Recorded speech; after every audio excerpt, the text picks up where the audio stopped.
قل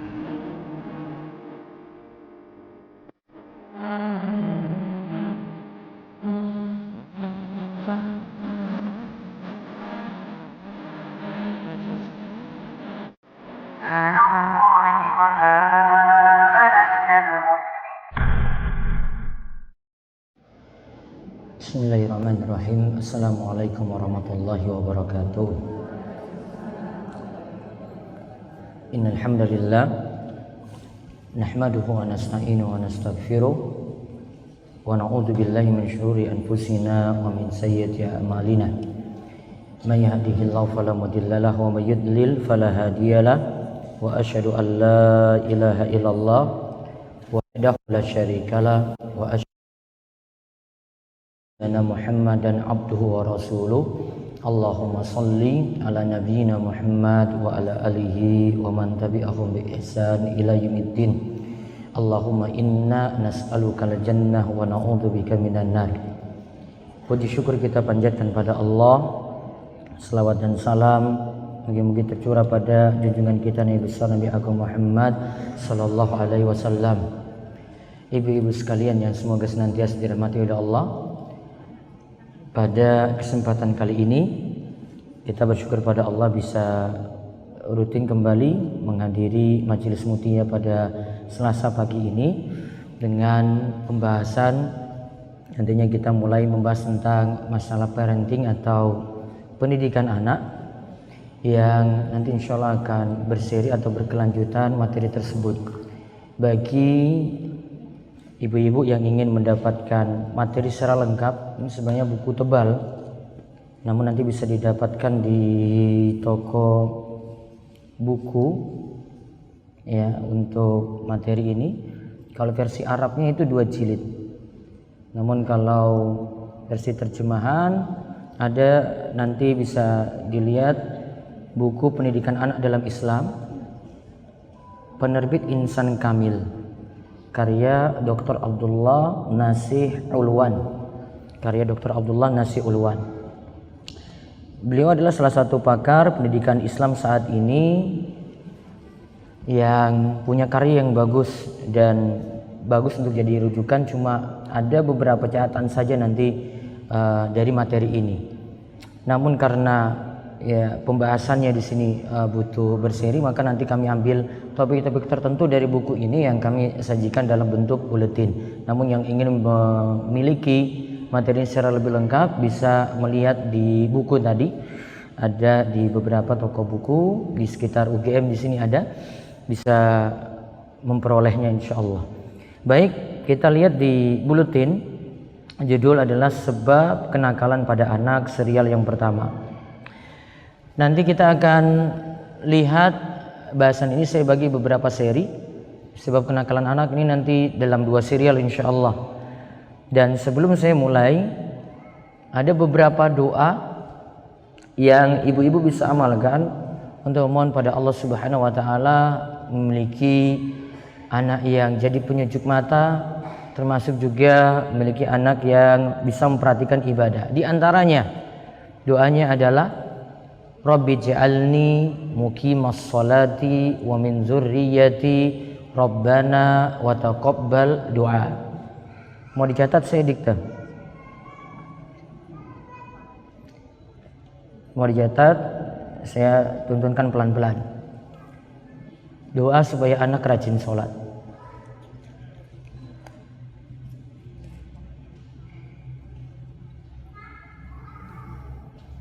Rabbi ij'alni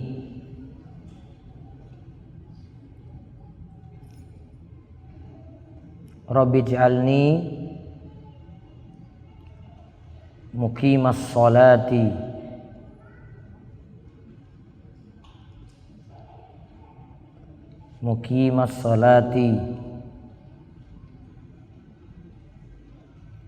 wa min dzurriyyati Rabbana wa taqabbal du'a. Saya ulang. Rabbi ij'alni muqimas sholati wa min dzurriyyati Rabbana wa taqabbal du'a. Itu nanti dicek di surat Ibrahim, ditulis suratnya, nomor suratnya. Quran surat Ibrahim ayat 40.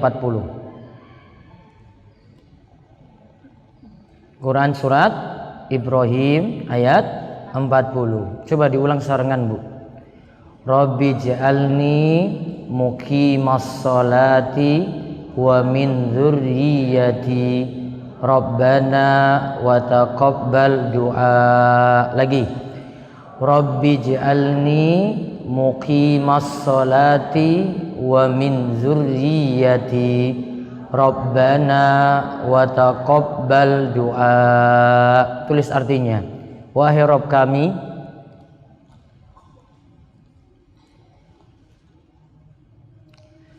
ampunilah aku, ampunilah dosa-dosaku.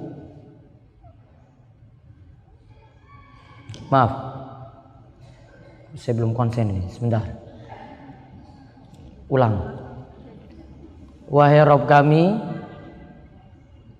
jadikanlah aku, bukan ampunilah aku ya, jadikanlah aku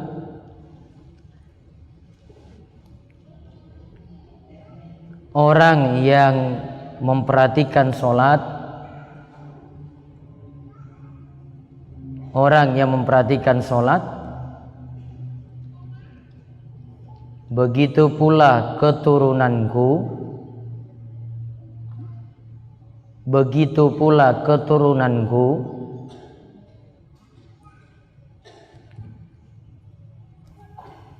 wahai Rabb kami,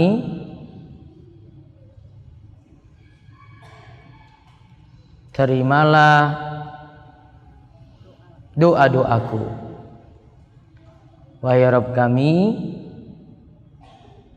terimalah doa-doaku.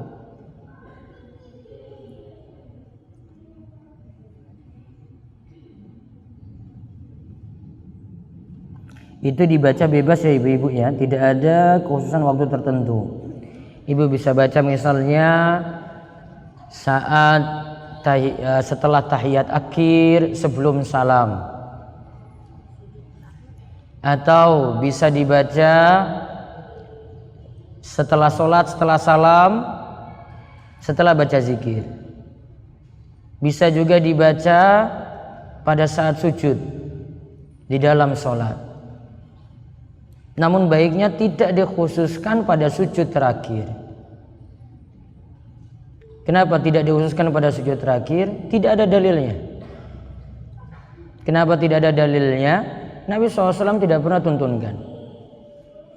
Memang sebagian ulama anjurkan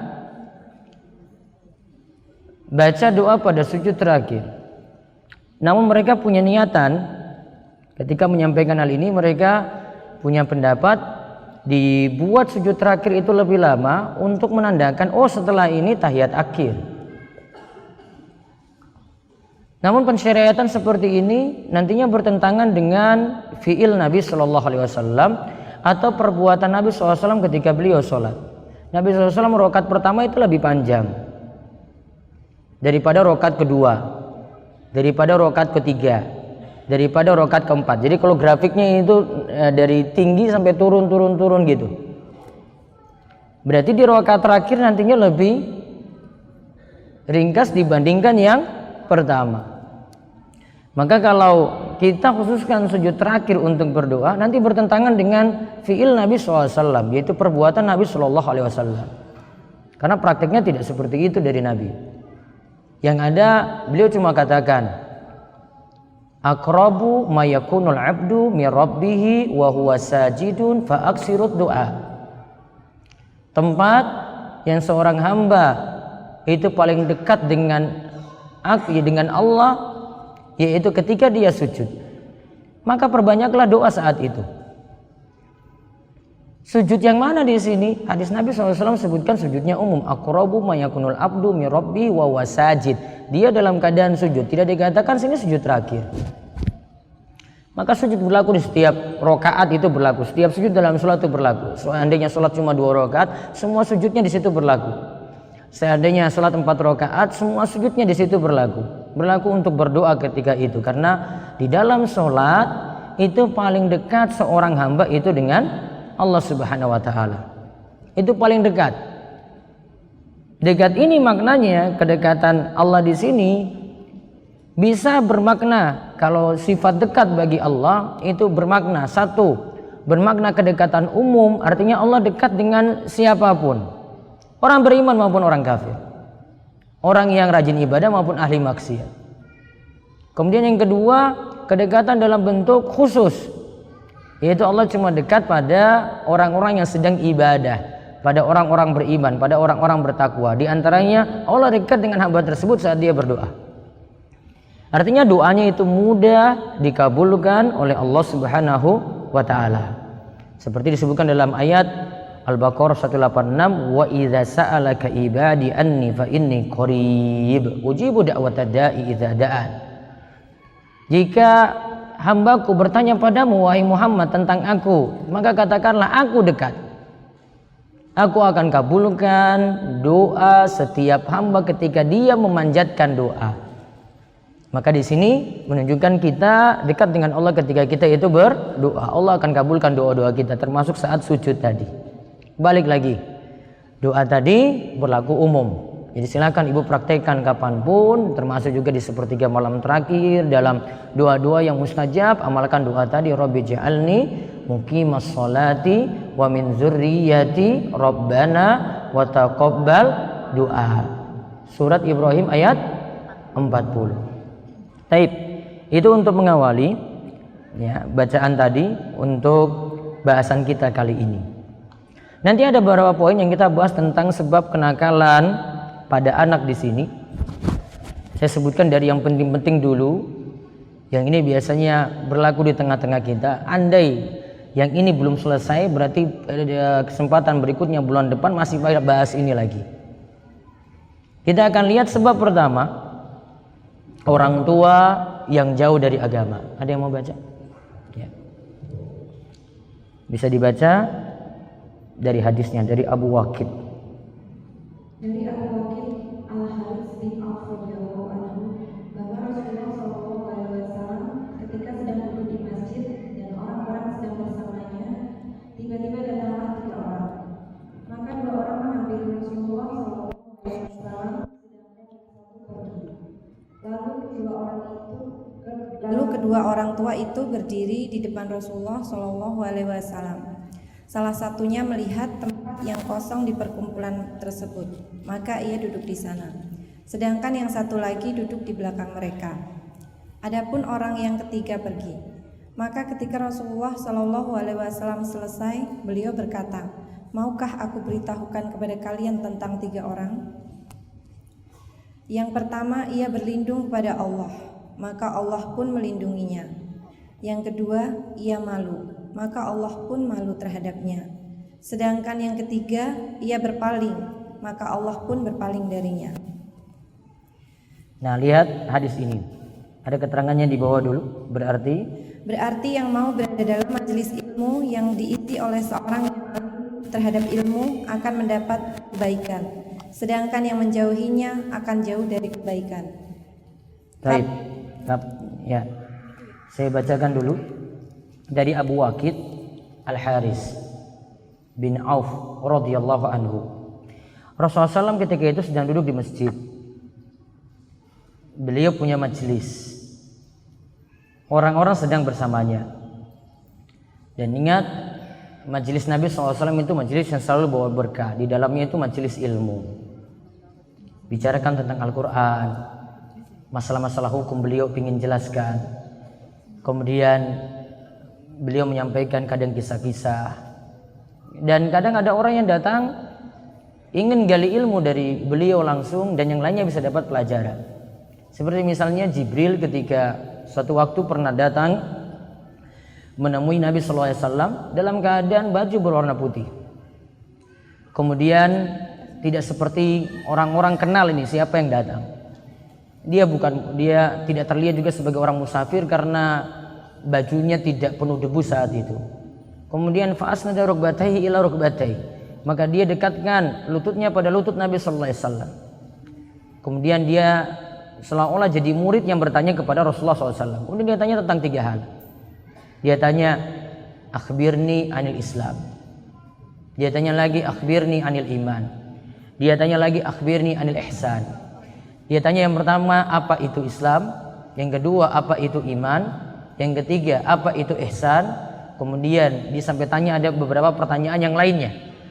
Ketika ditanyakan tentang Islam, dia jawab, Islam itu adalah antasyhadu alla ilaha illallah wa anna muhammadar rasulullah wa tuqimas shalah wa tu'tiyaz zakah wa tasuma ramadhana wa tahujjal baita in istata'ta ilaihi sabila. Dia katakan yang namanya Islam itu, dia sebutkan rukun Islam yang ada. Islam itu bersyahadat bahwasanya tidak ada sembahan yang berhak disembah selain Allah dan Muhammad adalah utusan Allah. Mendirikan sholat, menunaikan zakat, kemudian berpuasa di bulan Ramadan dan berhaji ke Baitullah bagi yang mampu. Ditanya lagi yang kedua, apa itu iman? Kemudian Nabi SAW itu jawab, antu'mina billahi wa malaikatihi wa kutubihi wa rusulihi wal yaumil akhir wa tu'mina bil qadari wa khairihi wa syarrihi. Iman itu adalah, dia sebutkan rukun iman. Ada berapa rukun iman? 6. Iman itu adalah engkau beriman kepada Allah, engkau beriman kepada malaikatnya, engkau beriman kepada kitabnya, engkau beriman kepada para rasulnya, engkau beriman kepada hari akhir, kemudian engkau beriman kepada takdir yang dirasa baik maupun buruk. Kemudian apa itu ihsan? Ditanya lagi, apa itu ihsan? Yang ketiga ditanya. Kemudian Nabi SAW itu menjawab, ihsan itu adalah an ta'budallaha ka'annaka tarahu fa illam takun tarah fa innahu yarah. Engkau menyembah Allah, engkau beribadah kepada Allah seakan-akan engkau melihatnya. Kalau engkau tidak melihatnya, maka yakinlah Allah itu melihatmu. Ditanya seperti ini menunjukkan bahwasanya majelis Nabi SAW itu majelis yang penuh berkah. Beliau ditanya seperti ini supaya orang-orang juga yang dengar jawaban tadi tentang Islam, tentang iman, tentang ihsan itu dapat pelajaran. Maka kadang kita bisa beri pertanyaan kepada seorang guru, kita sudah tahu jawabannya, namun kita ingin yang lainnya dapat pelajaran dari situ. Kita tanya tentang misalnya tata cara sholat yang benar seperti apa gitu. Kita sudah tahu, namun mungkin yang lainnya belum pernah mendengar hal ini. Nah, ini dilakukan oleh Jibril tadi. Jibril tanya tentang Islam, tentang iman, kemudian tentang ihsan. Ya. Terus kalau kita lihat di sini, Nabi sedang duduk dengan para sahabat di majelis beliau, ada datang 3 orang. 2 orang tetap di situ. Ini ada koreksi. Lalu kedua orang tua itu diralat, diganti. Lalu kedua orang itu yang kata tuanya dihapus. Lalu ada 2 orang situ tetap di situ. Yang satunya pergi, nggak mau dengar majelis ilmu. Nah, yang 2 tadi Nabi SAW puji. Nabi katakan, amma ahaduhum fa'awa ilallahi fa'awahullahu ilaih. Yang pertama, dia adalah orang yang mendapat perlindungan dari Allah. Ia berlindung kepada Allah, maka Allah pun melindunginya. Ini orang yang baik. Berarti yang kedua dijawab lagi oleh Nabi, wa ammal akharu fastahiyallahu minhu. Orang yang kedua ini ia malu, maka Allah pun malu terhadapnya. Yang satu minta perlindungan kepada Allah, yang satu itu punya rasa malu sehingga rasa malu ini mengantarkan dia tidak berbuat maksiat. Nah, sedangkan yang ketiga fa'arada wa amal akharu fa'aradallahu anhu. Yang ketiga ia berpaling, maka Allah pun berpaling darinya. 2 mau duduk di situ. Entah di sini duduknya dia gali ilmu dari situ, ibu-ibu sekalian. Dia duduk, dengar, ambil pelajaran, dia catat itu. Atau dia cuma ingin tahu saja ini majelis apa ini. Dia dengar juga. Walaupun mungkin dia cuma iseng saja dengarnya gitu, nggak ada niatan dari awal. Di masjid ini kok ada pengajian, nah seperti itu. Karena ada orang yang datang ke majelis ilmu memang benar niatan dari rumah gitu, dia datang. Ada orang yang cuma mungkin mampir di masjid, lihat oh ini ada majelis apa ini, orang rame-rame kumpul di situ. Dia duduk juga ikutan di situ. Kalau ada pengaruh, berarti majelis tadi baik untuk dia. Sedangkan yang ketiga, ini sudah tahu ada suatu majelis perkumpulan yang baik, dia tidak mau kumpul di situ, dia berpaling dari majelis tadi, maka Allah pun meninggalkannya. Pelajarannya tadi sudah disebutkan di bawah, berarti ibu-ibu sekalian, dekat dengan majelis ilmu pasti dapat kebaikan. Dekat dengan majelis ilmu itu pasti dapat kebaikan. Ibu jauh saking majelis, gak mau dekat dengan majelis ilmu, sulit dapat kebaikan. Dua kemungkinan aja ini, dekat dengan majelis ilmu dapat baik, keluar dari itu berarti tidak dapat kebaikan. Gak mau dekat dengan majelis ilmu tidak akan dapat kebaikan. Dua aja bu, gak ada pilihan tiga tengah-tengah, gak ada. Jadi tambah baik ketika kita itu berada dalam majelis ilmu. Ibu gak akan dapat di majelis-majelis lainnya, ya, gak akan dapat di tempat-tempat lainnya. Nah sekarang kapan disebut majelis ilmu yang bermanfaat? Ada seorang ulama bernama Syekh Abdul Salam As-Suwair. Saya pernah dengarkan video beliau dan ini pernah juga saya ambil ilmu dari beliau ketika belajar dulu di kota Riyadh. Beliau katakan ilmu bermanfaat punya dua sifat. Ilmu bermanfaat itu punya dua sifat. Satu, membuat iman bertambah. Dua, membuat amalan kita bertambah. Sifat ilmu bermanfaat ada dua ya. Satu, membuat apa? Iman bertambah. Yang kedua, membuat amal kita bertambah. Iman bertambah bagaimana? Iman ini kaitannya dengan amalan batin bu. Kita tambah tenang, tambah yakin, tambah sabar, rasa harapnya penuh pada Allah, rasa takutnya itu kuat kepada Allah, tawakalnya, pasrahnya itu kuat pada Allah. Ya, itu namanya amalan batin semuanya. Itu iman. Batinnya tenang, penuh ketenangan semuanya. Yang kedua tadi bertambah apa? Amal. Amal di sini berarti lahiriahnya. Lahiriahnya, sholatnya tambah bagus, sholatnya tambah tumaknina dan khusyuk, ibadahnya itu bertambah. Dia tidak hanya sibuk dengan urusan dunia, ibadahnya itu ada perkembangan dari waktu ke waktu. Nah, jika ibu dapat majelis seperti ini, nah itulah namanya majelis ilmu yang bermanfaat. Kalau majelisnya itu tidak bawa perubahan, iman gak bertambah, amal juga gak berubah, itu tanda ilmu yang diperoleh tidak bermanfaat. Bisa jadi dari ilmu yang disampaikan atau dari diri kita sendiri yang tidak mau ambil manfaat. Itu sifat ilmu bermanfaat seperti itu. Itulah yang kita minta dalam doa. Allahumma inni as'aluka ilman nafi'a wa rizqan thayyiba wa amalan mutaqabbala. Nabi SAW setiap ba'da subuh baca doa ini. Allahumma inni as'aluka ilman nafi'a wa rizqan thayyiba wa amalan mutaqabbala. Ya Allah, aku minta kepadamu ilmu yang bermanfaat, rizki yang thayyib, rizki yang halal, dan amalan yang diterima. Terus tahu tadi majelisnya seperti apa? Ciri-ciri majelisnya bu. Ciri-ciri majelisnya yang mengajarkan ilmu yang bermanfaat ini adalah satu, selalu bersumber dari Al-Quran dan hadis. Nggak jauh-jauh dari itu. Dia nggak andalkan logika dia, nggak akan andalkan perasaan. Dia tunduk semua pada dalil.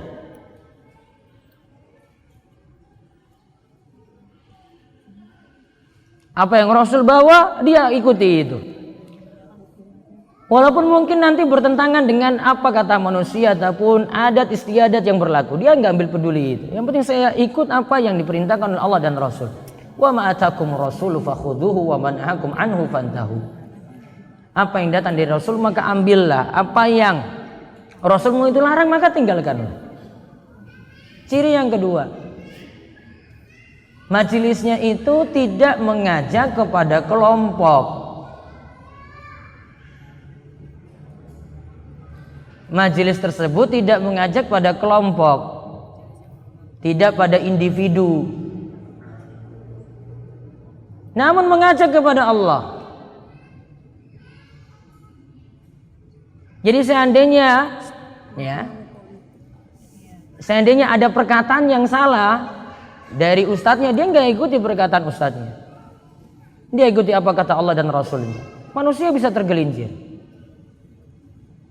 Allah kan katakan kepada para pendakwah, ud'u ila sabili rabbika bil hikmati wal mau'izatil hasanah wajadilhum billati hiya ahsan. Ajaklah umat itu ila sabili rabbik, kepada jalan Rabbmu. Jangan ajak mereka pada dirimu, namun ajak kepada jalan Rabbmu. Bil hikmah, dengan hikmah, wal mau'izatil hasanah, sampaikan dengan nasihat yang baik, wajadilhum, dan kalau mau berdebat, berdebat dengan cara yang baik pula. Jadi bukan ngajak pada kelompok, bukan fanatik atau pengkultusan kepada individu, bukan. Namun ajak supaya orang itu ikuti Al-Quran, ikuti hadis dari siapapun. Dia nggak ngajak pada individu. Kemudian yang ketiga, majelis tersebut memprioritaskan ajaran iman dan tauhid. Majelis tersebut memprioritaskan ajaran iman dan tauhid serta ittiba atau mengikuti Nabi kita Muhammad sallallahu alaihi wasallam. Jadi iman diprioritaskan, Bu. Akidah diprioritaskan. Dia selalu ingatkan syirik itu bagaimana, hal-hal yang dapat mencacati iman itu apa saja. Terus diajak supaya umat itu ikuti Nabi besarnya, yaitu Nabi kita Muhammad sallallahu alaihi wasallam. Dia bukan ngajak pada tokoh tertentu. Dan kalau ibu-ibu mau tahu ciri-ciri aliran sesat itu, kalau ada pengkultusan pada seorang tokoh. Beberapa aliran itu ada dari sisi namanya saja, ibu-ibu akan tahu itu aliran yang bermasalah. Dikarenakan ada pengkultusan kepada tokoh tertentu. Ya. Beberapa istilah itu diistilahkan dengan tarekat. Tarekat-tarekat itu mengikuti ya tokohnya, bukan mengikuti Nabi Shallallahu Alaihi Wasallam. Seandainya kalau mengikuti Nabi Shallallahu Alaihi Wasallam, tidak namakan ya tarekatnya itu dengan nama tokohnya. Sudah ada pengkultusan kepada tokoh, berlebihan. Wong para sahabat saja tidak senang mereka itu dikultusan. Nabi SAW sendiri saja tidak senang itu beliau itu dilebih-lebihkan. Pernah Nabi SAW itu dipanggil dengan kata Sayyid. Beliau nggak mau, karena ini pujian sudah berlebihan pada beliau. Beliau katakan, ya As-Sayyid huwallah. As-Sayyid yaitu penghulu atau tuan itu hanyalah Allah. Allah yang kuasai semuanya. Beliau nggak gila pujian, nggak gila sanjungan, nggak gila dihormati berlebihan. Wong Nabi SAW saja kalau ada misalnya dalam majelis, hadiri majelis gitu, beliau lihat ada sahabat yang berdiri untuk menghormati beliau, bukan untuk menyambut ya. Semua majelisnya itu berdiri. Yang hadir dalam majelis beliau itu semuanya berdiri. Beliau nggak suka. Beliau nggak suka penghormatan berlebihan seperti ini. Ini saya dihormati seperti ini, nggak mau. Beliau tidak mau dilebih-lebihkan seperti itu. Dan ini jalan dengan menghormati berlebihan seperti ini, jalan nantinya menuju syirik. Karena nanti pengkultusan pada tokoh tertentu. Nah, 3 hal tadi kalau ibu-ibu dapati dalam suatu majelis, ya ambil ilmu dari majelis semacam itu. Dasarnya itu jelas, Al-Quran dan hadis Nabi SAW. Kemudian yang kedua tadi apa? tidak mengajak pada kelompok, tidak pada individu. Yang ketiga apa? Nah, prioritaskan itu dakwah iman, perbaikan akidah, tauhid, dan juga ittiba, mengikuti tuntunan Nabi kita Muhammad sallallahu alaihi wasallam. Nah, 3 tadi ibu dapati, perbaiki diri dengan majelis ilmu semacam tadi. Enggak tinggalkan majelis semacam itu. Sungguh suatu kesalahan kalau kita sudah tahu majelis-majelis seperti itu di tengah-tengah kita, malah kita itu banyak alasan untuk tidak menghadirinya. Alasan sibuk lah, punya urusan inilah, punya urusan itulah. Padahal itu kesempatan untuk kita perbaiki diri. Dan di sini saya sebutkan ini yang jadi modal pertama ya untuk mengatasi kenakalan anak itu dari orang tua memperbaiki diri terlebih dahulu. Nggak usah jauh-jauh, lihat dari orang tuanya keadaannya seperti apa. Coba nanti baca lagi di bawahnya. Di sini ada perkataan ulama yang bagus. Ada lagi lanjutan. Kapan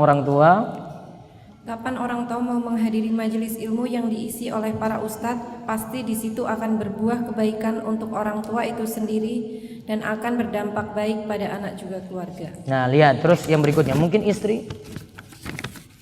istri dan anak telah mendapatkan nafkah cukup dari suami. Namun itu saja belum cukup jika belum dibimbing pada ilmu agama. Jadi suami nantinya punya tanggung jawab yang besar untuk didik istri dan anak. Sebenarnya tanggung jawab ini kembali kepada individu suami masing-masing. Kalau suami tidak bisa mendidik seperti ini, maka dia harus bebaskan istrinya untuk mencari ilmu, atau ngajak istrinya untuk mencari ilmu. Kalau tidak, dia ngajarkan istrinya sendiri di rumah. Kalau enggak, dia arahkan ini hadir di sini majelis ini. Dia ngajak istrinya seperti itu. Nah, apa pengaruhnya? Coba lihat pengaruhnya di bawahnya. Karena ingatlah, salehnya orang tua akan berdampak pada salehnya anak. Nah, saya contohkan perkataan Sa'id bin Al-Musayyib. Lihat. Wahai anakku, sungguh aku terus menambah salatku ini karenamu, agar kamu menjadi saleh. Lihat. La azidanna fi sholati min ajli.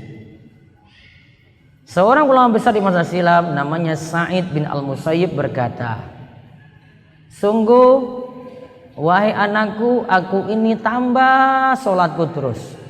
Tambah sholat apa ini kira-kira? Sholat wajib apa sholat sunnah?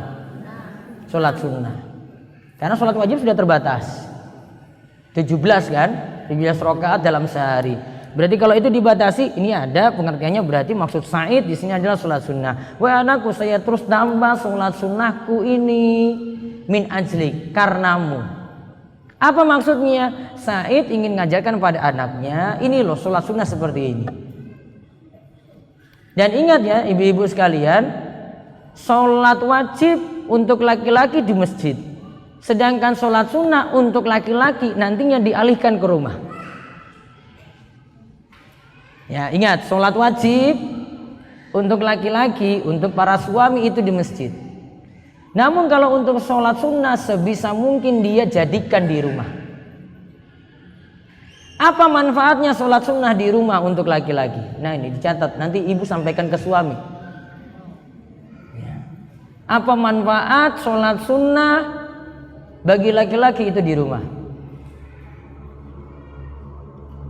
Nanti buat tulisan besar-besar, tempel di pintu masuk gitu kamar.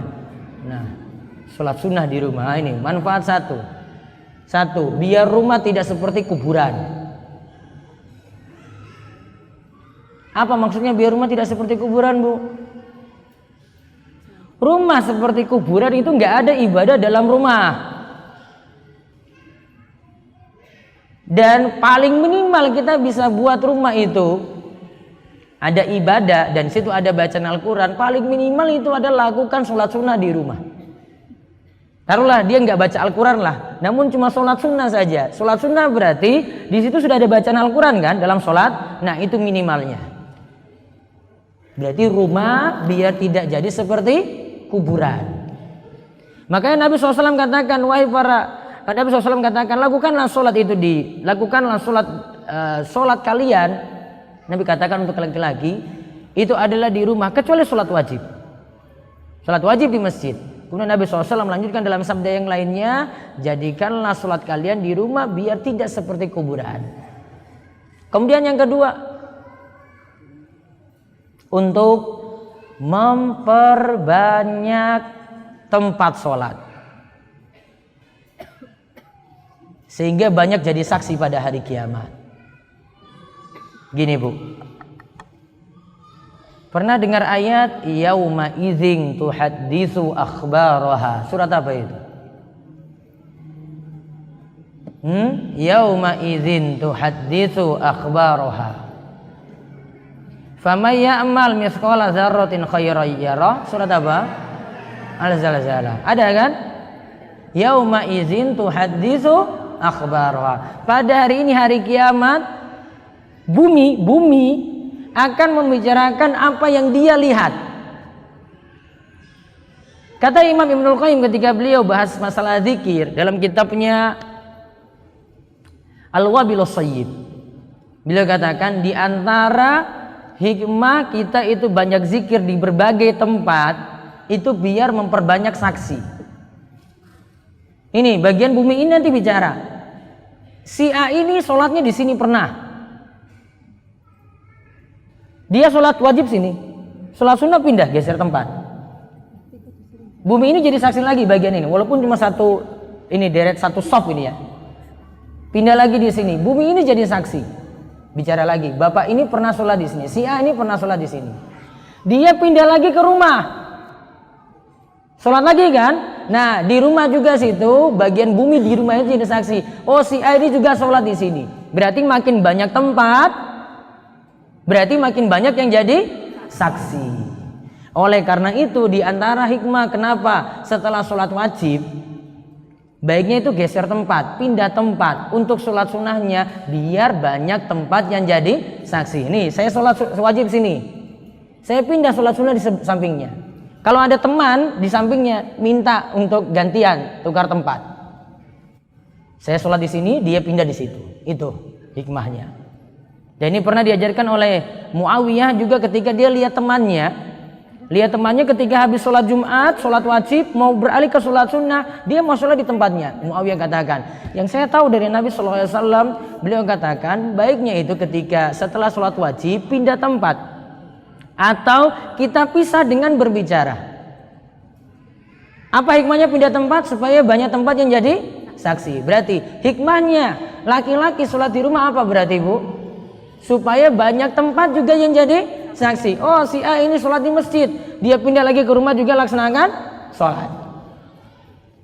Paham ini?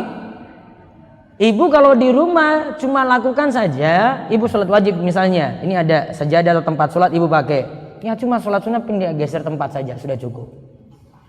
Gak mesti pindah kamar, ya geser tempat saja kanan atau kirinya gitu, untuk membedakan antara yang wajib dan yang sunnah.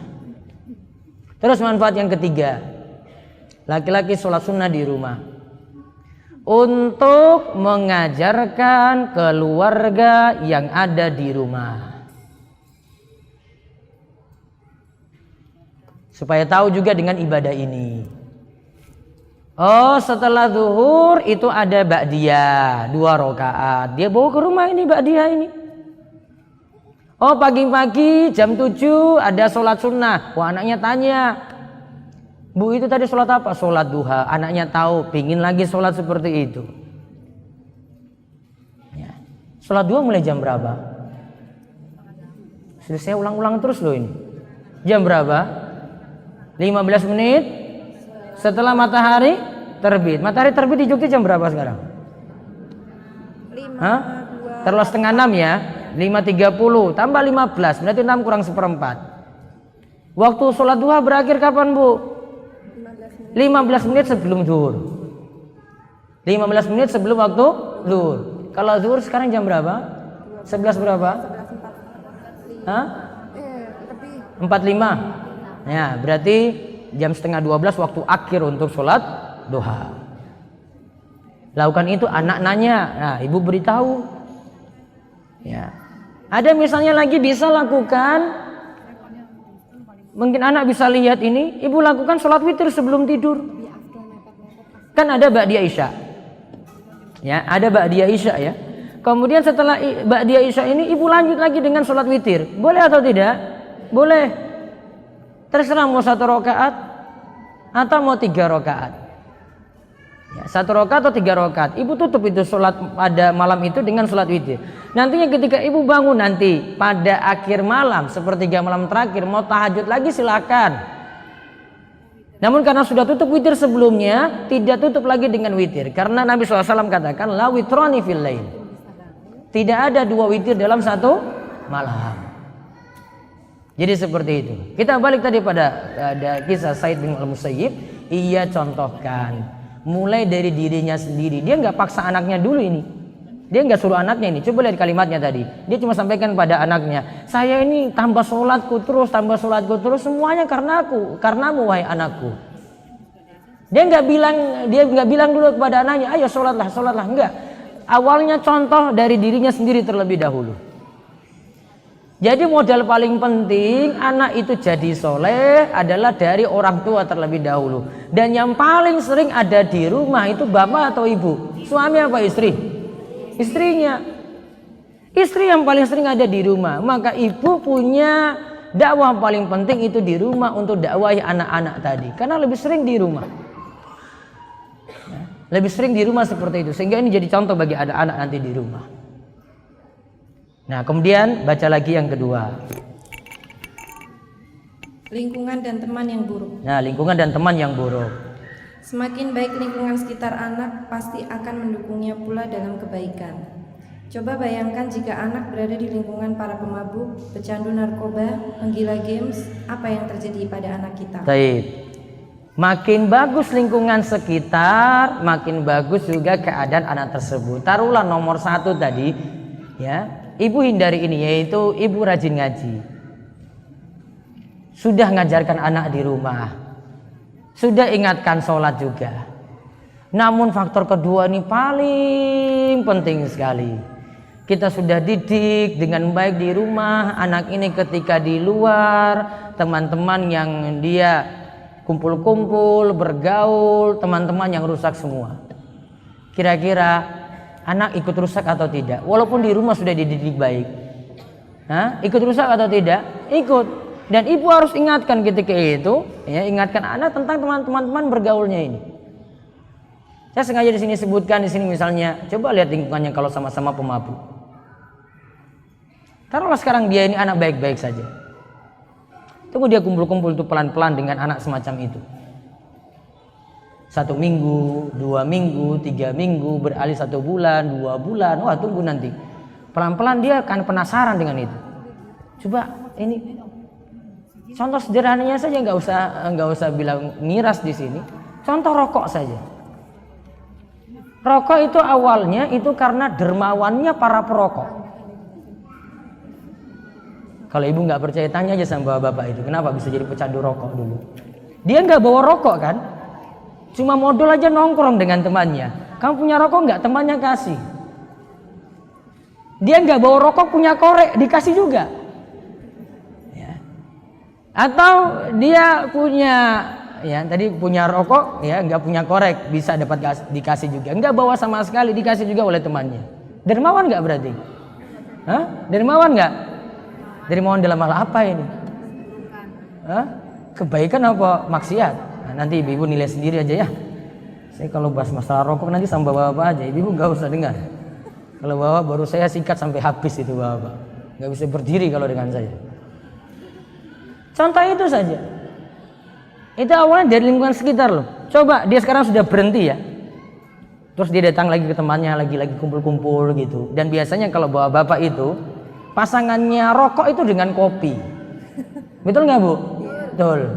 Dia ada kopi, pasti jadi orang yang suka kopi itu paling suka rokok. Namun kalau saya sendiri, saya senang kopi. Ya, kalau saya datangi yang para perokok itu, kamu ini aneh sekali mas. Saya ini suka kopi juga sama dengan kamu, namun saya nggak senang rokokmu itu. Ya. Biasanya dia pasangannya seperti itu. Ya.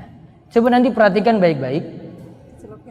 Ini karena pengaruh dari teman tadi dia sudah tinggalkan, dia pergi jauh itu. dia kembali lagi ke teman-temannya, kumpul-kumpul lagi, terpengaruh lagi.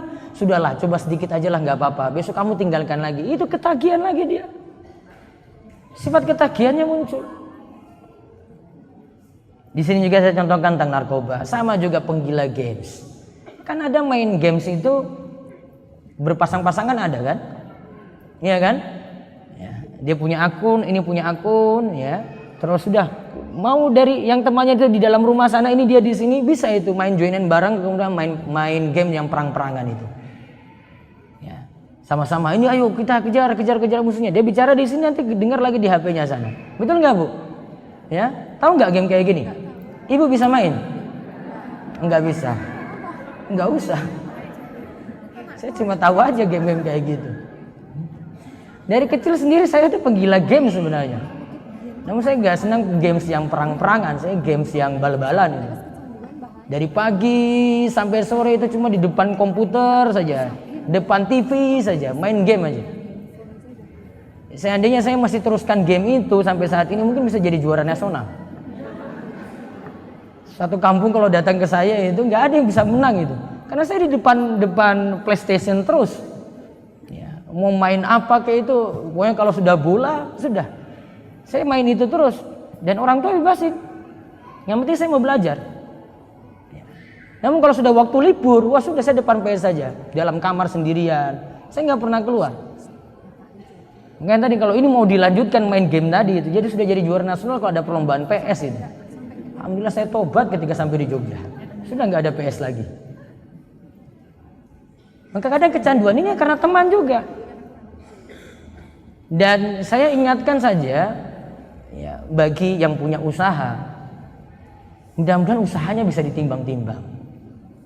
Punya usaha permainan-permainan kayak begini, baiknya dialihkan sajalah pada usaha yang lain. Ya. Saya kemarin dapat curhatan ketika saya umroh itu, ada ya jamaah yang cerita, Ustaz saya ini selama punya usaha PlayStation ini, pelanggannya anak-anaknya banyak main. Ya, selalu full di situ. Namun kok usaha ini berjalan ini kok selalu rugi terus, padahal yang mainnya itu banyak. Entah nanti saya butuh maintenance untuk sticknya, untuk PS-nya tadi. Entah nanti pegawai saya itu tiba-tiba ambil uang begitu saja pulang gitu, kabur, nggak bilang-bilang, ambil uang tadi, kecolongan saya. Entah nanti ada yang preman datang situ malak lagi. Saya bilang, iya itu tanda gak berkah di situ. Kamu ada namun kok selalu habis. Tanda usaha yang gak berkah ya ibu-ibu ya. Tanda usaha yang gak berkah itu selalu ada namun kok selalu habis. Pelanggannya ada, banyak. Ada gak? Wah banyak tadi. Ngantri mereka kalau main game. Namun akhir bulan gimana? Wah kok rugi terus. Tanda usaha gak berkah. Ya, tanda usaha gak berkah. Saya sarankan alihkan itu. Berhenti aja lebih baik. Cari usaha yang lebih berkah. Enggak berkahnya gimana coba? Tadi buat anak-anak itu banyak yang lalai. Yang kedua, waktu sholat main game berhenti enggak? Hah? Lanjut atau berhenti? Enggak, lanjut. Yang ketiga, ada anak bolos sekolah datang ke situ main game kan? Dia akan bilang, Dek, memangnya enggak sekolah? Oh enggak kok, lagi libur enggak ada pelajaran. Nah, bohong lagi dia. Padahal lagi pakai seragam loh ini. Datang ke tempat main game. Kita buka peluang itu, anak-anak tadi jadi rusak, jadi bolos sekolah, usaha jadi nggak berkah. Maka saya ingatkan baik-baik, ciri usaha yang nggak berkah itu adalah ketika kita yakin bahwasanya ini konsumennya banyak, pelanggannya banyak, namun nggak pernah ada hasil, kita nggak pernah makan hasilnya. Maka koreksi usaha ini. Usaha ini dikoreksi. Sudahlah saya ganti ini. Sampai-sampai saya cerita usaha tadi itu yang punya, dia sampai ini dia serahkan semua itu, dia nggak mau ambil lagi itu biasanya, mau diambil bawa pulang aja. Ya, TV-nya mau dibawa pulang aja. Karena sudah capek mikir itu. Selalu pergi ke tempat PS-nya itu pusing terus mikir ada kecolongan kayak ini, mikir rugi kayak. Padahal usaha sudah jalan 2 tahun. Banyak yang main. Anak-anak selain itu main judi lagi di situ, kan taruhan. Ini A, B ini main. Kan main menang-menangan kan? Ya, kita taruhan ya, siapa yang menang ya? Taruhan ini 100.000, 100.000. Judi enggak? Judi enggak seperti ini, Bu. Judi. Dia lestarikan judi lagi di situ. Apa mungkin dia tulis di depan, dilarang main judi, main game aja. Mungkin nggak? Oh, nggak mungkin. Malah anak-anak nggak mau datang. Ya, atau dia tulis di depan di sini, di depan itu, ya tidak boleh merokok gitu. Mungkin tempat main game kayak gitu, wah nggak laku. Bahkan yang punya tempat PS tadi jual rokok juga, biar orang beli. Jadi nggak berkah. Maka timbang-timbang kalau punya usaha kayak gini, mendingan cari usaha sederhana biasa, penghasilan biasa, namun berkah ada terus. Uang ada yang cuma jadi tukang pijit saja itu bisa naik haji. Nggak usah tinggi-tinggi usahanya, nggak usah usaha besar. Yang penting berkah. Berkah tanda seperti itu, sedikit dia penghasilannya sedikit, kok ada terus, akhirnya dia bisa naik haji. Terus berikutnya lagi kita lihat hadisnya, diriwayatkan dari Abu Musa radhiyallahu anhu, Nabi SAW bersabda, seorang yang duduk berteman dengan orang saleh dan orang yang jelek bagaikan berteman dengan pemilik minyak wangi dan pandai besi. Pemilik minyak wangi tidak akan merugikanmu. Engkau bisa membeli minyak wangi darinya atau minimal engkau mendapat baunya. Adapun berteman dengan pandai besi, jika engkau tidak mendapati badan atau pakaianmu hangus terbakar, minimal engkau mendapat baunya yang tidak enak. Terus hadis berikutnya lagi dari Abu Hurairah. Dari Abu Hurairah radhiyallahu anhu, Rasulullah SAW bersabda, seorang akan mencekoki kebiasaan teman karibnya. Oleh karenanya, perhatikanlah siapa yang akan menjadi teman karib kalian. Terus Malik bin Dinar pernah mengatakan, setiap pertemanan yang tidak mendatangkan kebaikan apa-apa bagimu, maka jauhilah. Nah, lihat yang pertama dalam hadis riwayat Bukhari, permisalan al-jalis as-saleh, teman duduk yang baik itu dimisalkan dengan ya kita berteman dengan pemilik minyak wangi. Kita tidak pernah rugi kalau duduk dengan orang yang memiliki minyak wangi tadi. Kalau kita tidak bisa beli, minimal dapat bau wanginya. Minimal kita coba-coba parfumnya. Iya kan? Nyoba-nyoba boleh nggak? Boleh. Ya, minimal kita bisa nyoba tadi, atau kita dapat bau wanginya terus. Dekat dengan dia seperti itu. Sebaliknya, majelis yang jelek itu adalah dimisalkan dengan berteman dengan pandai besi. Jika engkau tidak mendapati badan atau pakaianmu hangus terbakar, minimal engkau mendapat baunya yang tidak enak. Minimal engkau dapat baunya yang tidak enak tadi. Maka di sini ini jadi dalil perlu selektif dalam memilih teman, sama seperti dengan anak-anak kita pula, Bu. Kadang ibu mesti ingatkan ketika lihat selama anak ini bergaul dengan temannya yang ini kok jadi terpengaruh jelek. Ingatkan anak saja, nggak mesti ingatkan anak tetangga, namun ibu ingatkan anak ibu. Teman dengan dia pengaruhnya seperti ini. Ya, teman dengan yang ini pengaruhnya baik, teman dengan dia terus. Yang dengan ini kamu ikut-ikutan main game terus tiap hari, gak ingat belajar, gak ingat sholat, gak ingat ibadah.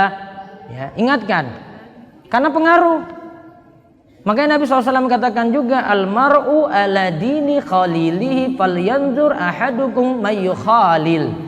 Ya, seorang akan mencocoki kebiasaan teman karibnya. Teman karibnya itu apa, maka akan ikut-ikutan seperti itu. Sama seperti ibu-ibu. Ibu-ibu majelisnya itu akan terpengaruh pada ibu sendiri. Kalau dia senang dengan ilmu, yang ngaji terus, teman-temannya seperti wah, awalnya malas-malasan, ikut ngaji juga. Sudahlah, saya berangkat dengan dia saja. Namun kalau kerjaannya ya cuma mikir dunia atau maksiat saja, nggak ada yang ingatkan, nggak ada yang amar ma'ruf nahi mungkar di situ, ya sudah akan ikut jelek lagi. Makanya ada nasihat bagus tadi dari Malik bin Dinar. Ia katakan, kullu jalisin, setiap pertemanan atau teman duduk, la tastafid minhu, yang kita tidak bisa dapat faedah di situ. La tastafidu minhu khairan, kita tidak bisa dapat kebaikan di situ. Maka fajtanibu, fajtanibuhu, maka jauhilah, tinggalkanlah. Kadang kita punya teman dari dulu, dia nggak berubah, kita sudah berubah.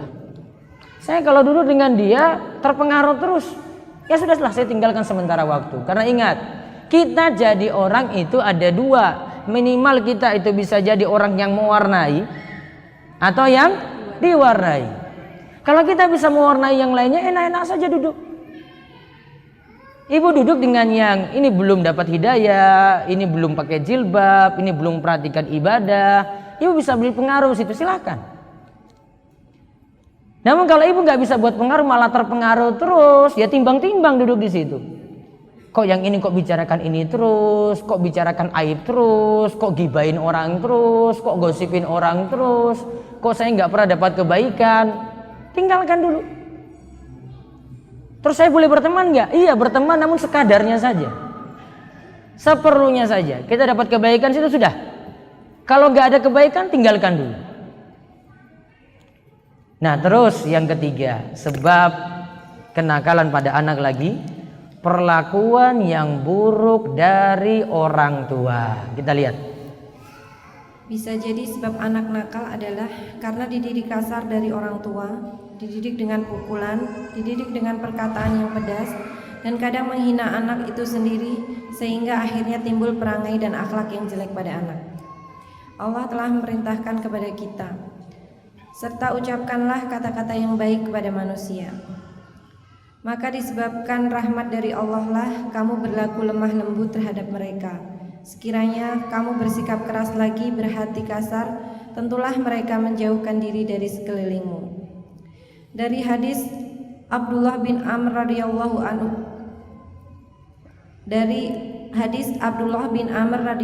anhu, disebutkan bahwa Rasulullah Shallallahu alaihi wasallam bersabda, orang-orang yang mengasihi dirahmati oleh Ar-Rahman yang Maha Pengasih.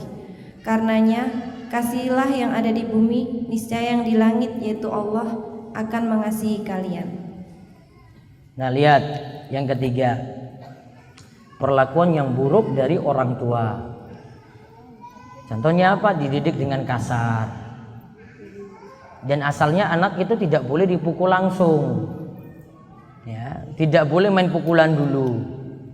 Sikap yang tepat itu adalah dengan lemah lembut, walaupun anak senakal apapun, karena kita dilatih untuk sabar. Dan kadang dalam keluarga kita sendiri itu adalah di tengah-tengah keluarga kita sendiri ya jadi ujian untuk kita. Ada dua orang tua sudah bagus, dapat ujian dari anaknya. Ada ibu sudah bagus, anak sudah bagus, ujiannya dari suami. Ada anak sudah bagus, dua orang tuanya nggak bagus, dua-duanya rusak. Semuanya ujian tuh dalam rumah tangga, dalam keluarga seperti itu. Sehingga kalau dapati anak seperti tadi, awalnya kalau kita lihat dari dalil-dalil di sini, wa qulu linnasi husna, berkata dengan yang baik, dengan kata-kata yang baik, termasuk pada anak. Maka asalnya dengan anak itu berbicara yang baik dulu, sabar. Juga Allah katakan surat Ali Imran ayat 159, fabima rahmatin minallahi lintalahum, maka disebabkan rahmat dari Allah kamu berlaku lemah lembut terhadap mereka. Disuruh lemah lembut dulu. Walau kunta faddan ghalidhal qalbi lan faddu min hawlik, sekiranya kamu bersikap keras, lagi berhati kasar, tentulah mereka menjauhkan diri dari sekelilingmu. Artinya orang tua yang biasanya mau sabar dengan anaknya, termasuk juga dalam hal ini doa. Ingat ibu-ibu, doa orang tua pada anak, apalagi doa ibunya pada anak, itu doa yang mustajab. Saya pernah ingatkan, doa itu ada dua bentuk ya ibu-ibu ya. Bisa doa baik, bisa doa buruk. Doa baik itu terkabul, doa buruk juga bisa terkabul. Saya ulang, doa pada orang tua, doa orang tua kepada anak, ya, itu terkabul dua-duanya bentuk tadi. Yaitu doa baiknya terkabul, doa buruknya juga bisa terkabul. Dua riwayat tentang hal ini ada. Satu hadis Nabi SAW sebutkan dakwatul walidi liwaladihi. Di antara doa yang terkabul adalah doa orang tua kepada anaknya. Di dalam riwayat yang lain dikatakan bukan pakai li namun ala waladihi. Doa buruk orang tua kepada anaknya. Contoh doa buruk orang tua pada anaknya yaitu kisah seorang laki-laki yang bernama Juraij. Didoakan jelek ibunya. Juraij itu Masya Allah ibadahnya rajinnya luar biasa. Di masjid terus. Suatu saat ibunya panggil-panggil Juraij. Mungkin ada butuh sesuatu, ibunya panggil. Namun Juraij saat itu sedang sholat sunnah. Ingat, ini ada panggilan ibu, terus ada sholat sunnah. Mana yang lebih didahulukan, Bu? Panggilan ibu apa sholat sunnah?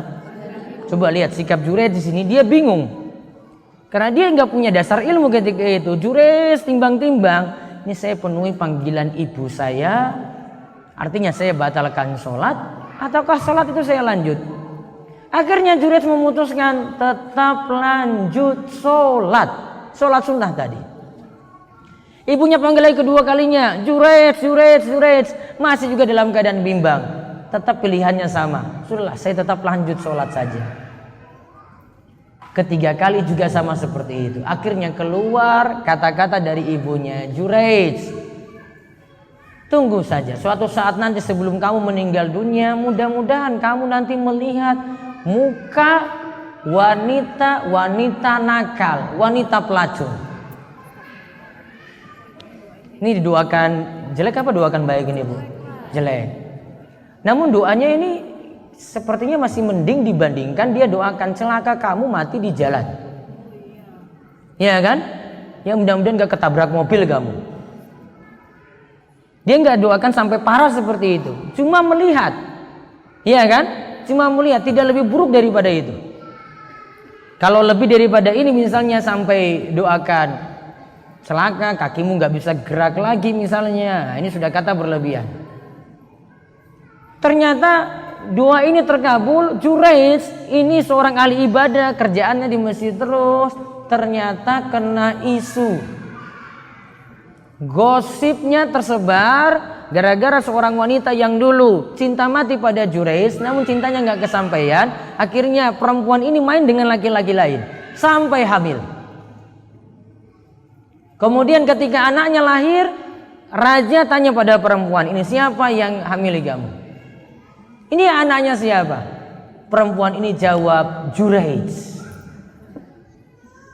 Anaknya siapa? Juraij. Juraij yang ada di masjid itu? Iya, Juraij yang ada di masjid. Raja marah besar.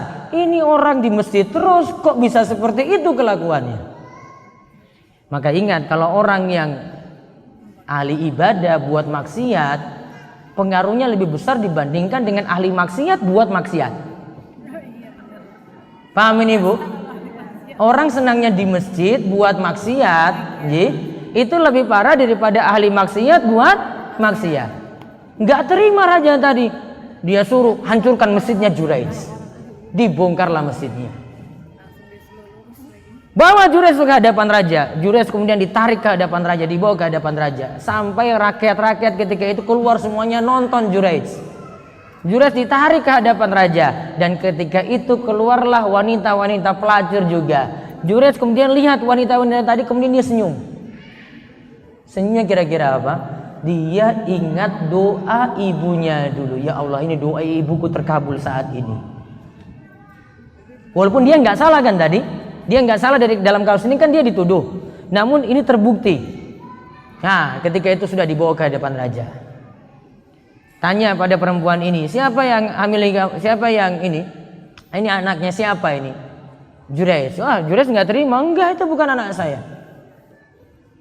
Terus mau buktikan gimana? Juraij diberikan suatu keistimewaan. Ketika itu langsung bicara pada anak yang masih dalam gendongan ini yang seharusnya belum bisa bicara.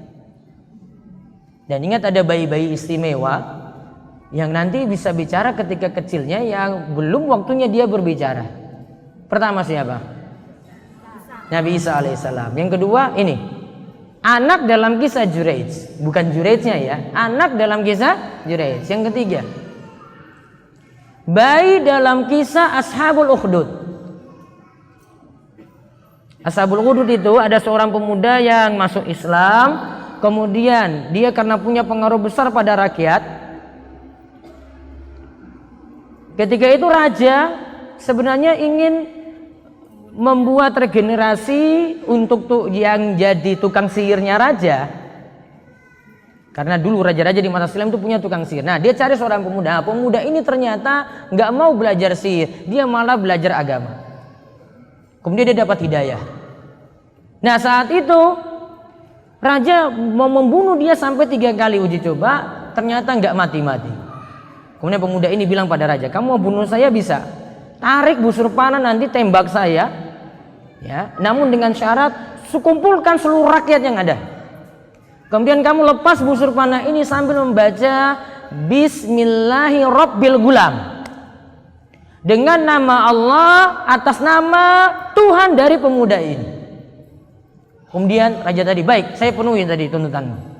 Dia lakukan ini, kemudian dia tarik busur panah tadi dia baca Bismillahirrabbilgulam, dengan nama Allah atas nama Tuhan dari pemuda ini. Dilepas, lantas pemuda tadi itu mati. Lantas kemudian rakyat yang hadir ketika itu semuanya beriman, asyhadu alla ilaha illallah, kami beriman kepada Allah. Raja marah besar, ya Allah, ternyata jadi seperti ini. Akhirnya raja tersebut membuat parit besar. Namanya di situ, makanya kisahnya Ashabul Ukhdud. Ukhdud itu parit besar. Semua yang masih dalam keadaan beriman dilempar nanti ke dalam parit tersebut yang berisi api. Maka semua rakyat dilemparkan di situ, mereka tak pertahankan imannya. Kemudian ada seorang ibu bawa bayi masih kecil. Bayi ini ingin dilemparkan tadi, kemudian ibunya sudah dalam keadaan khawatir untuk masuk dalam api tadi. Bayi ini tiba-tiba ngomong, padahal belum waktunya untuk ngomong. Berbicara masih dalam gendongan ini, dia bilang pada ibunya, ya umma isbiri fa innaki alal haq. Wahai ibuku, sabar saja, kita ini berada di atas kebenaran. Kemudian lantas ketika itu ibu dan anak ini dilemparkan dalam api, masuk dalam api tadi dan dalam parit. Kisah ketiga berarti. Kisah yang keempat, siapa bayi yang berbicara? Ya? Bayi dalam kisah tukang sisirnya Fir'aun. Fir'aun itu saking sugihnya itu, anak putrinya punya tukang sisir sendiri. Berarti ada tukang sapu sendiri yang nyisir rambut anaknya sendiri, macam-macam gitu. Jadi kerjaan untuk tukang sisir rambut anaknya itu ada. Nah, ini punya anak perempuan dan tukang sisirnya ini dalam keadaan beriman, tidak mengikuti Fir'aun. Maka suatu saat Fir'aun itu marah besar, dia ingin membakar ini tukang sisirnya bersama anak bayinya. Maka ketika dilemparkan dalam api, sama dalam kisah tadi dengan Ashabul Ukhdud, bayinya tadi juga ngomong, tenang saja ibu, kita berada dalam atas kebenaran, sabarlah. Lantas dilemparkan dalam api. Berapa kisah? 4 kisah. Kisah Juraij, terus Nabi Isa, terus kisahnya Ashabul Ukhdud. Nanti dilihat di surat Al-Buruj ya, Al-Buruj. Kemudian yang keempat, kisah apa? Tukang sisirnya Fir'aun. Kita balik lagi tadi pada kisah Juraij. Terakhir Juraij itu nguji anak tadi. Siapa bapakmu? Ngomong dengan bayi ini. Kemudian bayi ini jawab, bapakku itu adalah penggembala kambing, ya, adalah penggembala yang dia ada di bawah masjidmu. Biasa nongkrong di bawah masjidmu. Oh, si itu. Akhirnya ketika itu raja merasa bersalah karena tuduhannya tidak tepat pada Juraij. Juraij, saya minta maaf. Masjidmu sudah hancur. Kamu mau masjid seperti apa? Juraij jawab, raja tanya dulu, kamu mau masjid dari emas? Enggak. Perak? Enggak mau juga. Terus maumu bagaimana? Bangun masjidku seperti sedia kala saja. Terus raja tanya lagi, terus kamu tadi senyum-senyum ngapain kamu? Ditarik kok kamu senyum-senyum? Saya ingat doa ibu saya. Doanya apa tadi? Sebelum kamu meninggal dunia, kamu akan melihat wajah wanita-wanita pelacur. Doa ibu saya terkabul tadi. Karena dulu ketika dia sholat sunnah tidak mau memenuhi panggilan ibunya. Berarti kesimpulannya apa, Bu?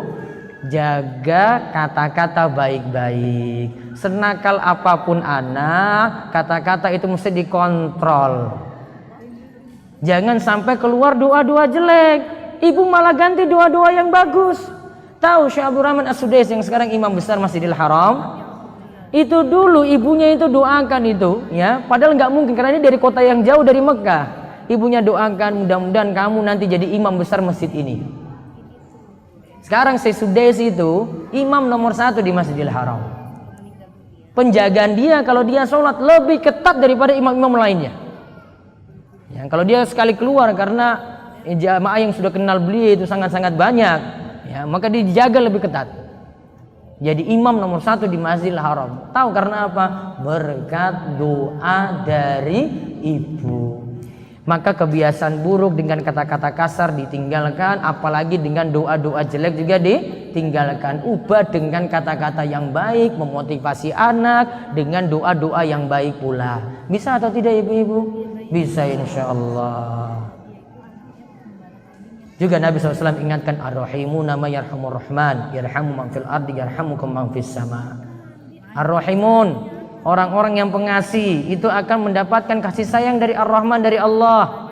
Kasihanilah orang-orang di muka bumi, maka yang di atas sana, yang di langit sana, di atas langit sana yaitu Allah akan mengasihi kalian pula. Maka kalau kita kasihani anak kita dengan baik, bersabar dengan anak-anak kita, insya Allah anak-anak akan jadi baik juga.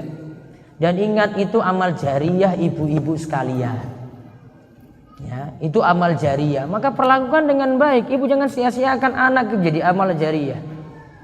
Dan kita punya tanggung jawab pada anak. Tanggung jawab paling besar, didik anak dengan baik, doakan dia yang baik-baik. Perlu sabar. Gak usah kita lihat masa silam kita dahulu. Mungkin dahulu kita diperlakukan gak baik oleh orang tua kita. Gak mesti kita balas pada anak kita seperti itu juga. Dan ingat, ini untuk anak, kita sebagai anak ya Bu ya. Kalau dengan orang tua perlakukan apapun gak perlu dibalas dan gak boleh dibalas. Pernah seorang ulama itu mengatakan, andai orang tuamu itu datang mau pukul kamu, ini pakai tangannya ini Bu, mau pukul kamu dengan tangannya, kamu tahan-tahan tangan ini, ya, nahan tangan ini, itu kamu sudah durhaka pada orang tuamu. Ustadz, ibu saya yang salah, bapak saya yang salah, nggak boleh tahan, biar dia mukul kamu saja. Kamu tahan ini, dia marah lagi, tambah marah lagi padamu.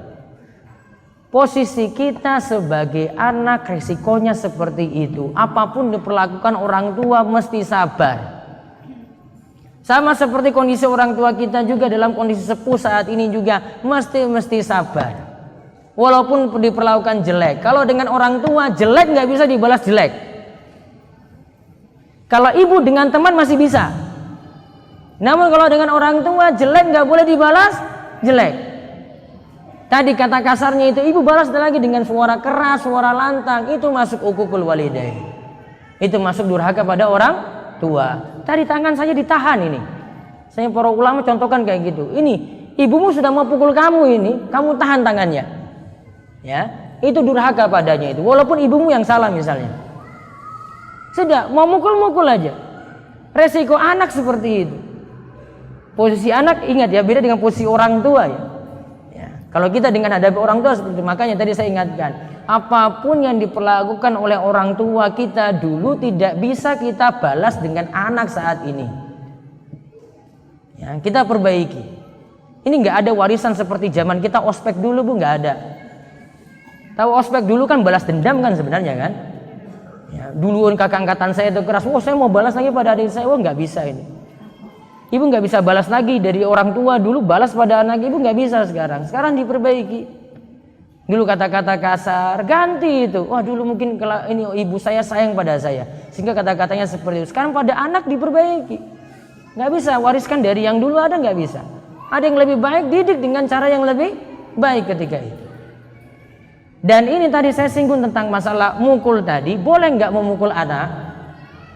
Boleh atau tidak? Kalau dalam pendidikan barat nggak boleh.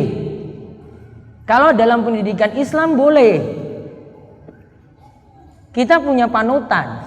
Sehingga ibu nggak bisa banding-bandingkan dengan pendidikan barat dengan pendidikan Islam, nggak bisa. Dan ibu nggak boleh nganggap pendidikan barat lebih baik. Nggak boleh menganggap pendidikan barat itu lebih baik. Nggak boleh mukul anak. Nggak benar. Nabi SAW kan perintahkan, muru auladakum bisolati wa huwa sab'i sinin. Perintahkanlah anakmu untuk sholat ketika mereka usia berapa tahun? 7 tahun.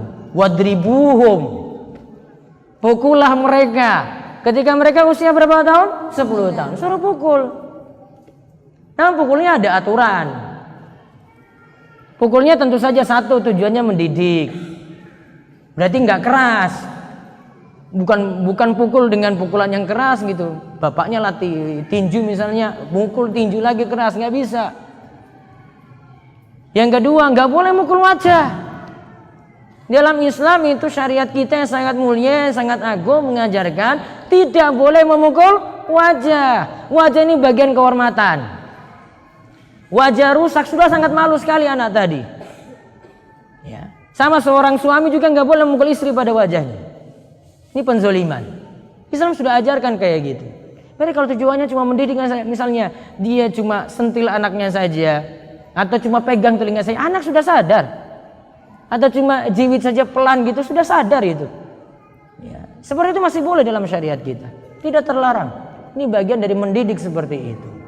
Wallahu a'lam bishawab. Sampai pada poin ketiga tadi. Adapun tentang tayangan, insya Allah pada pertemuan bulan depan. Biar penasaran hadir lagi.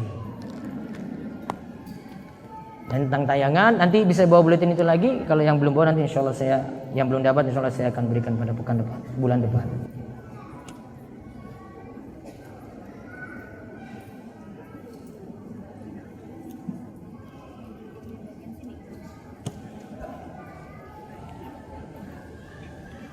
Bagaimana sikap kita apabila suami sering berkata kasar, menyumpahi atau mendoakan yang buruk ketika emosi atau marah kepada anak atau kepada istri? Apakah Allah akan mengabulkannya? Bisa jadi Allah kabulkan, bisa jadi juga terhalang. Ini tidak semuanya mutlak dikabulkan. Ada doa-doa yang sulit terkabul, itu dikarenakan doanya untuk maksiat. Ya, doanya itu untuk maksiat. Ya, doanya tujuannya maksiat, doanya itu sulit terkabul. Maka sumpah suami tadi, misalnya ini sumpah dan wujudnya itu doa, bisa jadi tidak terwujud pada anak atau pada istri tadi. Dan di sini saya cuma ingatkan saja pada ibu-ibu sekalian. Ingat, kalau keadaan suami seperti ini sebenarnya itu berawal karena poin nomor 1 tadi yang kita bahas. Orang tua yang jauh dari agama, sehingga nggak sabar hadapi anak, sumpah itu keluar. Nah ini kalau suami nggak sabar hadapi anak, nggak sabar hadapi istri, sumpah-sumpah jelek itu keluar seperti itu. Kata-kata kasar itu keluar. Namun kalau suami ini dekat dengan agama, sering hadiri majelis ini, insya Allah pelan-pelan akan tambah jadi lebih baik. Makanya kalau ada majelis misalnya akhir pekan, suami itu hanya bisa hadir akhir pekan misalnya Bu, maka ngajak untuk hadiri majelis ilmu. Apabila sudah terlanjur berkata buruk kepada anak, agar kata-kata buruk itu tidak terjadi, apa yang harus dilakukan? Karena kadang kalau sedang marah kepada anak sering lepas kendali. Iya, ibu sulit untuk ngerem, sulit untuk mengontrol, dan tidak sabar. Sekarang belajar. Makanya tadi di awal saya sudah kasih muqaddimah. Kita di dalam majelis ilmu ini untuk perbaiki diri. Yang dulu belum jadi ibu yang baik, sekarang jadi ibu yang baik. Ya, kalau ini berarti kontrol, sekarang latih sabarnya. Dan ingat Bu, untuk kata-kata yang sudah terlanjur ucap, sekarang ganti. Kalimat kemarin itu minta pada Allah, ya Allah, ya, jangan kabulkan doa saya yang kemarin. Ganti dengan doa-doa baik, ya Allah jadikanlah anak saya anak yang soleh. Ganti dengan doa-doa baik sekarang. Dan tarik itu minta pada Allah lagi. Ubah dengan kalimat yang baik. Kalau dulu doakan yang jelek, ya, atau sempat keluar kata-kata yang jelek, tarik itu dan ganti dengan doa-doa baik untuk anak. Dan panjatkan seperti itu terus. Apakah dosa seorang suami yang tidak sholat dan kadang masih melakukan maksiat akan menimpa anak istrinya juga? Istrinya sudah berusaha untuk mengingatkan dan menasihatinya, juga mengajaknya ke majelis ilmu tapi tidak mau. Tadi ya Bu ya, Sa'id bin Al-Musayyib itu katakan, aku nambah sholatku terus ini demi engkau wahai anakku. Dalam kisah yang lainnya ada seorang ulama ceritakan, ketika saya berbuat maksiat, ya dia katakan ya, ketika saya berbuat maksiat, maka saya akan lihat keanehan-keanehan yang terjadi dalam rumah, yaitu saya lihat pada istriku, saya nanti lihat pada anakku, sampai pada budak, sampai pada hewan tunggangannya, kendaraannya, hewan tunggangan juga jadi masalah. Maka ini dampak dari suami yang masih bermaksiat seperti itu. Bisa jadi nakalnya anak ini karena suami yang tidak mau taat pada Allah. Tadi saya ingatkan, ya. Tadi ulama itu katakan, ketika saya buat maksiat, saya akan lihat kerusakan-kerusakan dalam rumah. Entah lihat istrinya nggak beres, entah lihat anaknya seperti itu, sampai pada hewan tunggangan, yaitu kendaraannya. Maka suami ini punya dampak berarti pada orang-orang dalam rumah. Apa seorang yang mengenakan hijab syar'i dan niqab, tapi suami belum mengenal sunnah, tidak mau kenal agama, beliau tidak suka dengan yang niqab tadi dan menyuruh anak untuk melepas. Anak mengiyakan dengan syarat beliau mau sholat rutin dan pelajari sunnah, kalau tidak anak tidak akan melepas. Alasan anak tidak mau melepas niqab salah satunya karena anak takut menjadi hasad, juga sombong dan seterusnya dengan alasan-alasan yang lainnya. Nanti ditimbang-timbang, Bu. Saya sampai saat ini masih menganggap hukum niqab itu sunnah tidak wajib. Penutup wajah itu sunnah tidak wajib. Maka kadang perlu pertimbangan ketika ibu berada di lingkungan yang belum bisa menerima, termasuk juga kalau suami belum bisa menerima. Kalau suami pemerintah seperti ini misalnya, dan suami belum mengetahui agama, ibu jelaskan baik-baik. Kalau suami belum mau juga, maka ibu baiknya tidak memakai, karena manut pada suami. Perintah suami lebih dahulukan di sini. Namun kalau suami sudah paham, walaupun dia belum paham agama di sini, dia terima saja istrinya seperti itu, silahkan. Wallahu a'lam. Saya memiliki kondisi yang bertolak belakang dengan diri saya. Saya memiliki suami yang sama sekali tidak pernah sholat, baik itu sholat wajib ataupun sunnah. Untuk mendidik dan mengajarkan anak tentang sholat, ngaji dan sebagainya, semuanya saya. Rasanya sedih hati ini Ustadz. Untungnya anak-anak saya selalu taat dan alhamdulillah tergolong tidak nakal. Berdosakah saya karena telah meratapi keadaan saya? Ibu tidak perlu sedihkan keadaan ibu. Ngajak terus suami jadi lebih baik, dan ujian masing-masing orang itu beda-beda. Tadi saya sudah ingatkan, ada yang dapat ujian dari suaminya, ada yang dari anaknya, ada suami pada istrinya dan seterusnya. Saya ada kajian di Jogja, ada Sabtu, namun Sabtunya pakai Sabtu Pasaran Jawa, Sabtu Kliwon, Sabtu Legi. Situ saya ajarkan tentang sholat jam 6 sampai 7, namun di daerah Sidoarum sana di Jalan Godean bisa ikuti kajian tadi, bisa ngajak suami juga, Bu. Dan itu pelajaran dasar saya berikan. Jam pagi jam 6 sampai jam 7 pagi hari Sabtu. Setiap Sabtu Kliwon dan Sabtu Legi. Bagaimana mengatasi masalah anak yang sudah terlanjur terpengaruh teman yang tidak baik, merokok, main game dan tidak mau belajar, sedangkan anak sudah usia sekolah SMA. Alhamdulillahnya saat diingatkan sholat masih mau sholat. Sepertinya terpengaruh lingkungan, Bu. Jadi ingatkan lingkungannya. Dan juga bapak punya peran penting kalau untuk anak laki-laki.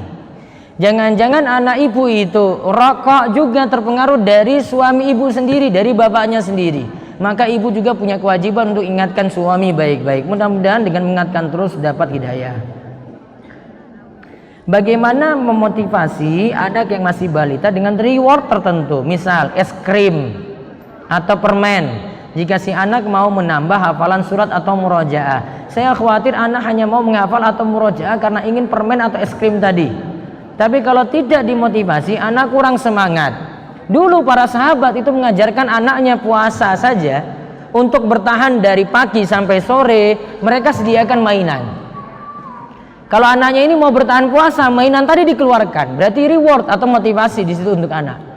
Nangis-nangis lagi, mainan dikeluarkan lagi, sampai bertahan puasanya sampai maghrib. Anak dididik kayak gitu, boleh. Dan ini motivasi untuk anak. Dan dia tidak dituntut seperti kita harus ikhlas pada Allah dulu. Belum, ini masih pendidikan ini. Ya, masih dididik anak ini. Belum dituntut seperti kita. Ya, enggak nanti bilang anak kamu harus ikhlas nak, harus karena Allah, jangan karena permen. Oh, enggak bisa dia. Karena boleh dididik seperti itu, Bu. Boleh, sah-sah saja. Kapan sebaiknya anak belajar masuk pesantren? Saya punya tulisan di website saya tulis waktu itu, bolehkah meninggalkan anak di pondok pesantren maksudnya. Jadi anak tinggal di pondok ya untuk dididik agama di situ. Saran saya tunggu anak tersebut balik. Mungkin pada usia SMP atau mungkin pada usia SMA. Yang jelas pada anak tersebut baik. Alasannya karena pelajaran hadonah yaitu mengasuh anak, hak mengasuh anak yang diajarkan dalam Islam. Ketika suami istri itu cerai, maka ada namanya hak hadonah. Hadonah itu hak pengasuhan anak. Ketika anak tersebut di bawah 7 tahun, maka dia ikut ibunya. Namun ketika di atas 7 tahun atau sudah balik, terserah anak. Jadi pelajaran penting di sini adalah kalau masih kecil berarti dia masih bergantung pada ibunya, maka jangan dilepas. Namun ketika bisa dilepas ketika sudah balik silahkan, ya timbang-timbang untuk itu. Wallahu a'lam. Ingin berbakti kepada ibu, tapi ibu tidak suka dengan suami dan mengatakan buruk-buruk tentang suami. Bagaimana harus bersikap? Padahal tinggal serumah. Kalau memang tidak ada yang merawat orang tua, bisa ibu sanjung-sanjung tentang suami, sebut-sebut tentang kebaikan suami di hadapan ibu tadi. Namun kalau misalnya ibu atau orang tua sendiri masih bisa dengan yang lainnya dan suami punya keinginan agar punya rumah sendiri, mungkin buat rumah dekat dengan orang tua, tidak satu rumah, mungkin itu lebih baik. Ya, jadi ditimbang-timbang tentang masalah ini. Wallahu a'lam. Satu lagi yang lainnya saya jawab di pertemuan berikut insyaallah. Bolehkah membaca lebih dari satu doa ketika sujud dalam sholat? Boleh.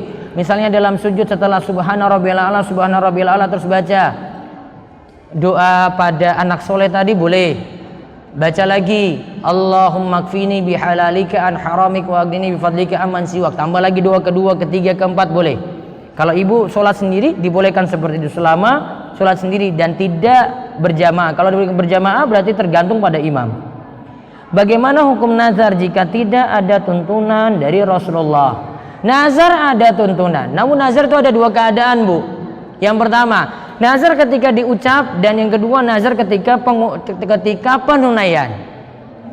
Nazar ketika penunaian hukumnya wajib. Namun nazar ketika ingin diucapkan hukumnya makruh. Makruhnya ketika kita itu bernazar seakan-akan memaksa Allah atau seakan-akan untuk takdir itu berubah, dan ini kata Nabi SAW cuma keluar dari orang yang pelit. Maka kalau mau nazarnya itu bukan sebelum. Jadi bukan mau anak tersebut supaya sukses ujian akhir nasional terus ibu nazar dulu, bukan. Nanti setelah ujiannya selesai baru ada rasa syukur itu diwujudkan, baru ibu bernazar. Jadi bukan jadikan syarat. Syarat tuh kayak gini, kalau anak saya lulus maka nanti saya bernazar sumbang masjid 1 juta rupiah. Namun kalau tidak lulus tidak jadi nazar. Nah, jangan seperti ini. Tunaikan saja terakhir, ya bentuk syukur saja. Ya, tidak dari awal tadi. Kalau dalam bentuk syarat para ulama memakruhkan. Namun kalau sudah terlanjur ucap, maka baiknya tetap ditunaikan. Kalau sudah terlanjur ucap. Wallahu a'lam. Yang lainnya nanti insyaallah saya jawab pada pertemuan berikutnya biiznillah. Demikian. Ada kurang lebihnya kami mohon maaf, dan mudah-mudahan kita dibekali anak-anak yang soleh-soleha, dan orang tua kita sebagai orang tua diberikan ilmu yang bermanfaat, diberikan juga kemudian untuk beramal soleh, dan terus doa-doa baik kita tujukan pada anak-anak kita, dan mudah-mudahan terus bersabar dan Allah berikan kepada kita keistiqomahan. Demikian kita tutup dengan doa kafaratul majlis. Subhanakallahumma bihamdika asyhadu an la ilaha illa anta astaghfiruka wa atubu ilaik. Nanti ada pengumuman dulu.